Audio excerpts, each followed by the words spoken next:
নমস্কার, কলাই ডালের রস বড়া করছি। আমি এই ডালটার মধ্যে একটু রং মিশিয়েছি। আর এদিকে তেল বসানো হয়েছে, এদিকে আমি খান্ড দিয়ে রসটা বানাচ্ছি। এই যে খান্ড, খান্ড মানে যেটা র সুগারটা, র সুগার আমি আপনাদেরকে বলেছি এর আগে যে র সুগারটা দিয়ে আমি সবসময় আমি এইটাই খান্ডটা ইউজ করি।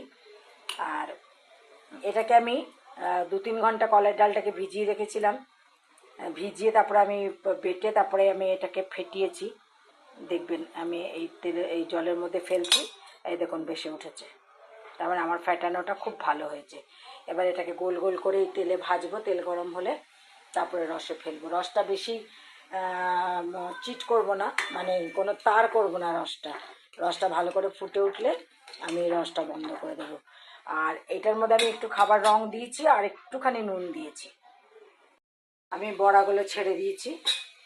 বড়াগুলো যে আপনাদেরকে গোল গোলই করতে হবে এর কোনো মানে নেই, বড়ার কোনো শেপ হয় না।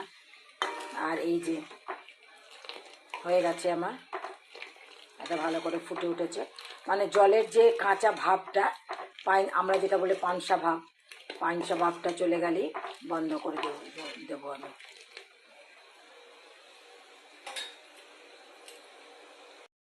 এক প্রস্ত বড়া ভাজা হয়ে গেছে, আর এক প্রস্ত দিয়েছি, আর একটুখানি আছে।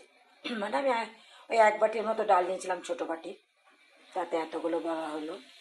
আর এই যে এদিকে খান্ডটা না আপনাদেরকে বলি, যখন সুগার বানায়, চিনি বানায়, তা প্রথম প্রসেসের পরে যে জিনিসটা সেটা হচ্ছে খান্ড।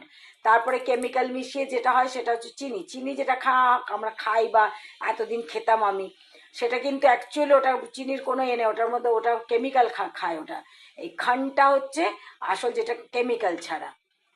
আমার সব বড়া ভাজা হয়ে গেছে আর রসে দিয়ে দিয়েছি। এবার কমসে কম এটা আধা ঘন্টার ওপরে তো লাগবে, 1 ঘন্টা লেগে যাবে, 40 মিনিট 1 ঘন্টা। আর কটা আমি এলাচ থেতো করে দিয়ে দিয়েছি গন্ধ ভালো হওয়ার জন্য। এবার এটা রসে ডুবুক, তারপর